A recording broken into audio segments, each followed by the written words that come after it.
Ladies and gentlemen, welcome in. We have another update for the college basketball fans. This is Bracketology 3.0, where I go through the bracket matrix. I take a look at the analytics. I take a look at the recent bracket that we have and give a breakdown. This is February 23rd. The next update I will do will probably be in March. This is the 3.0 update, just like I said, and there possibly will be around 9 to 10 total updates. I know last year I did 10 total updates, but taking a look at this year is crazy in terms of the SEC. The SEC with NIL in college basketball, it's crazy because people say, well, in college football, NIL brought the SEC down. Well, in college basketball, look at this. Three number one seeds, and two of them are consensus one seeds when it's 1.00. That's every single bracket having the team as a one seed are SEC teams. Auburn, some people are saying Auburn's like one of the best teams they've seen since 2000. They're obviously the number one overall seed. Duke, being in the ACC, it's very easy for Duke. Duke, to me, I mean, they're good. They've got dominant young players, Cooper Flag and others, but it's just tough being in the ACC. You're not facing many tough teams, especially on the road. Road conference games, quad one road conference games, when you don't have too many of them, it's very easy to run up really good analytical numbers because you're blowing out bad teams. Florida, a consensus number one seed at this point. And then you've got Alabama. We know about last week on Saturday, Alabama versus Auburn, 1v2 matchup. Auburn gets a very impressive win. Bama's got a crazy offense. The two seeds right now, well, they're not a consensus number one seed, but pretty much every single, outside of like maybe two or three brackets, have them as a one seed. The other brackets have Houston as a one seed. Right now, Houston is the number 1-2 seed.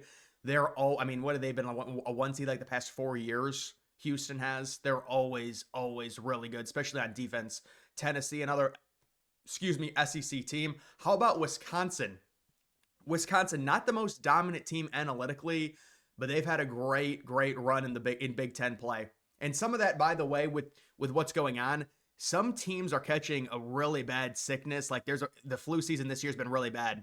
Like Illinois has gotten destroyed by the flu, and a few other teams have as well. It's not to say anything away from Wisconsin, but I'm just saying it's going around a lot of these college programs. This is really the first year I've heard people talk about that. But you've got Wisconsin, you've got Texas A&M hovering around the 2 line with Iowa State. Looks like Iowa State and Texas A&M fringe 2 to 3 seeds. You've got Kentucky on the 3 line. You've got Purdue and Michigan State, 2 more Big Ten teams. So the Big Ten, no 1 seeds. I don't think they'll get a single 1 seed. I'd be surprised if they did. But they have 2 seed, they have 2 3 seeds, and then Michigan right on the 4 line. Michigan State goes on the road at Michigan, wins that game in Ann Arbor on Friday night. Very impressive win. Arizona sitting as a 4 seed. They kind of had a weird start to the year to where they lost a bunch of games, but they were really close, overtime games. Now in the Big 12, the Big 12 this year a little bit down for sure. But they are a 4 seed. Texas Tech, they've had a very nice run recently. They're a 4 seed. St. John's being in the Big East, I mean, they're like 20, what are they, 23-4? That surprises me. They're at the back end of the 4 line. I would have figured they'd be possibly a fringe 3 seed, but I guess that comes down to their schedule. Missouri, they have definitely been a big team that's been talked about out of the SEC. They're on the 5 line. Marquette, Maryland, and Mississippi State.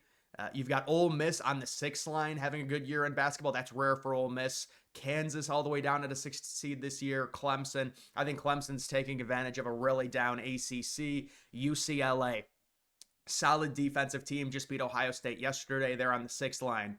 Louisville, Oregon, St. Mary's. St. Mary's is, they're always good. This year, St. Mary's looks like they're better than Gonzaga, at least right now. But you've got Louisville, Oregon, St. Mary's, and Illinois. Illinois was like a 3 seed. Well, they got nailed by the flu. You've got Memphis, Creighton, UConn. How about UConn?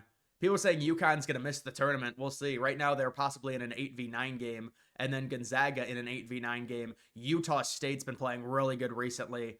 Baylor, New Mexico, and BYU. Now you're getting some Mountain West teams. Those are the 9 seeds. West Virginia, Nebraska, San Diego State, Texas. And then taking a look at some of the last teams in Ohio State. At this point, I think they're 15-13. The wheels are falling off. You can't lose to Northwestern. You lose to Northwestern, it was like 70-49. It's unacceptable. Vanderbilt, Oklahoma. How about Oklahoma? The wheels really fell off for them too. They started like 7-0. Wake Forest, VCU, and Arkansas. These are like the last teams in. On the 12 line, you've got Drake, UC San Diego. They're really good, believe it or not. They are out of the Big West. Yeah. Also UC Irvine as well. Imagine they should get 2 bids. No, they're not. It's not. They're not going to. McNeese and Yale. You've got Akron, High Point, Lipscomb, Jacksonville State. Akron normally is always pretty good. Yale is pretty good. High Point was really good last year. Lipscomb is always normally in. Jacksonville State, I think, is a potential newcomer. Chattanooga, Utah Valley, South Alabama, Towson. You've got Montana as a 15 seed, Cleveland State. The Horizon is always a mosh pit. Who knows who's going to win the Horizon? Central Connecticut State. I'm surprised they're not a 16 seed. Norfolk State. And then the 16 seeds, it is Bryant, Omaha, Southeast Missouri State, Southern American, and Quinnipiac. And the 2 16 seeds that wouldn't have to play in the first 4 would be American and Quinnipiac, the pollster. And then taking a look at other teams right now on the outside, Georgia, another SEC team, SMU. There's no way North Carolina can make it, not with that record in that conference. But the people have been saying the bubble is so bad this year. George Mason possibly going to make it. They would probably need to win the A10. They've got a good team this year. UC Irvine. Yeah. So let's go to, this is something I like to do. This is, let's see. Yeah, this is what I want to do. So this is basically the teams that are playing the best within the last 2 weeks since I did the last update. So you've got Duke. Some of this is Duke just having an easy schedule and they can run through teams, honestly. Although they did destroy Illinois. But again, Illinois is dealing with some things. But you've got Clemson. How about Clemson, another ACC team? They're running through just a horrible conference. You've got Houston playing really well. BYU over the last 2 weeks, they're the number 4 team in the country. Florida, Auburn, Missouri, not surprising.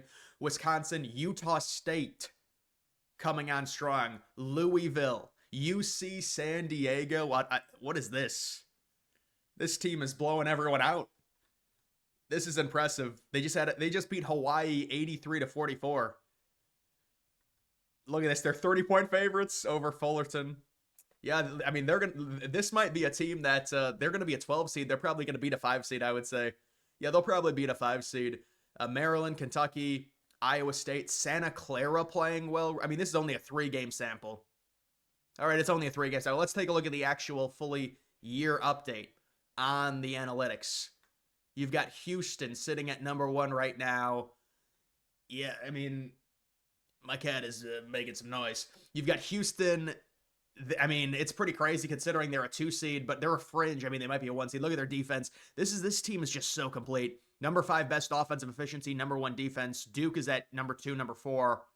Auburn, number 1 best offense by far. I'm surprised Auburn is not the number 1 overall team in this, honestly. Florida, Tennessee, Alabama. Look at that, 4 straight SEC teams. Texas Tech, Arizona. Wow, Texas Tech, the number 2 team in the Big 12. Yeah, I mean, the analytics really don't love the Big Ten. The first Big Ten team is at number 11, Wisconsin. Maryland, St. John's is at number 15 right now, 24-4 St. John's. Purdue's had a really nice year. Michigan State at 22-5, but they're at number 17. They've had a lot of close wins. That's why the analytics aren't going to love that. Look at Michigan at number 26, which is pretty crazy considering their record, especially in Big Ten play. A&M at number 24. Illinois with 11 losses. And yeah, there's Utah State at number 34. Utah State could be a really good team. There's Ohio State, almost a losing record at number 39. Georgia, they're another bubble team. Taking a look at the updated bubble, you can see right now, let's actually zoom this in a little bit. You've got VCU sitting at a net 31 at an 11 seed. Ohio State at a net 34. UC San Diego, imagine they win out. They might be an at-large team. UC San Diego possibly going to be a 10 seed even if they lose their conference, one of their games in their conference tournament. And then UC Irvine, that's a 2-bid league if UC Irvine wins there. I think UC San Diego, if they win out, they're probably going to get in as an at-large. That's how bad the bubble is. The bubble is just horrible. You've got Texas as a 10 seed. You've got SMU, first 4 out. I mean, some of these teams making it based off of the analytics, like Nebraska, I think it's going to be pretty tough for them to make it. I think it's going to be tough for Drake to make it without winning their conference tournament. Let's take a look at this updated look. Number 1 overall seed Auburn, first team out. Oklahoma, last team in Wake Forest. Last 4 byes, Texas, West Virginia, San Diego State, Nebraska. Last 4 in, Vandy, Arkansas, VCU, Wake Forest. First 4 out, Oklahoma, SMU, Georgia, and North Carolina. Next 4 out, Xavier, Indiana, Boise State, and Pittsburgh. And so taking a look at these matchups, you've got Auburn possibly facing Gonzaga or New Mexico. Yeah, I mean, I think it's going to be very hard to beat Auburn. Gonzaga this year is really watered down. If I was Auburn, I wouldn't mind facing Gonzaga in the second round, but either of those teams they should handle. Marquette versus McNeese. McNeese was a team that got a ton of hype last year. I don't know if that's going to be happening this time around. We'll see. Michigan State and High Point, so 4v13 game there. Louisville taking on Arkansas or VCU, and then Kentucky taking on Chattanooga. Kentucky on that 3 line again, just like last year. Memphis and Nebraska, Houston and Montana. So I think that's a really good setup for Houston, honestly. It doesn't really look like, you get Memphis or Nebraska in the second round. The 3 seed is Kentucky. They don't play defense. They're not as complete as Houston. Yeah, Houston gets seeded, though, with Auburn there. Next, you've got Alabama taking on Bryant. They will face they would face either Oregon or Baylor. Yeah, I mean, both Oregon and Baylor are pretty fraudulent, honestly. You've got Maryland taking on Drake, St. John's and Jacksonville State, Ole Miss and UC San Diego. Yeah, UC San Diego would win that game probably outright. And it's nothing against Ole Miss. It's really not. Arizona, Utah Valley. Oh, there's a nice little Western matchup. Kansas taking on Ohio State in a 7v10 game. That's a blue blood matchup right there. Wisconsin versus Norfolk State. Yeah, if I was Wisconsin, I really wouldn't want to potentially face Kansas in the second round, honestly. You've got Florida taking on Quinnipiac in the West. So Florida goes out west. Yeah, that's what happens when you're the final number 1 seed. You have to travel. So Florida has to go out west. I'm fine. You know what? The thing with the number 1 seeds are, I just want to see different teams be number 1 seeds. Like we always see Duke, they're always a number 1 seed. Bama's been a number 1 seed recently, like 3 times. Auburn. I want to see St. John's be a 1 seed, but it's not going to happen, obviously, if they're like a 5 seed. I'd like to see Florida be a 1 seed. They haven't been a 1 seed in a while. UConn taking on Utah State. Yeah, I mean, if you're Florida, that would be kind of annoying. UConn with their pedigree, in March Madness. But I mean, UConn, they're not very good this year. Mississippi State and Yale. That could be a 12/5 upset. It's hard to pick the Ivy teams, though. It really is. Michigan and Lipscomb. You've got Clemson and BYU, A&M and South Alabama. That could be an upset. Illinois, San Diego State, Illinois down at a 7 seed, and then Iowa State and Cleveland State there. The final region, Duke, is the East region. They would face Clemson, or excuse me, they would face Creighton or Texas. Yeah. I mean, these 8-9 seeds, Utah State could be a dangerous 9 seed, to be fair. Creighton and Texas are both they both have significant flaws. Missouri taking on George Mason, 12v5 game. Purdue and Akron. You've got UCLA taking on either Vanderbilt or Wake Forest. See, I hate the play-in. The play-in is so annoying. When you're filling out a bracket, you have to fill out the play-in. It's like, okay, well, we don't even know who UCLA is gonna face. Why do we have to predict this, all of this, and then it's like, oh, you're just randomly gonna see Wake Forest go to the Sweet 16. Like, really? You've got Texas Tech and Towson. You've got St. Mary's and West Virginia, and then Tennessee taking on Central Connecticut. 12 SEC teams. Yeah, because Georgia wasn't in it in this one. 12 SEC teams, 10 Big Ten teams, 8 Big 12 teams, and yeah, there are the rest of the conferences. But guys, that is just my update. 3.0 version, Bracketology. That's going to do it for this video. Make sure you follow me on X. Link to that's always in the description.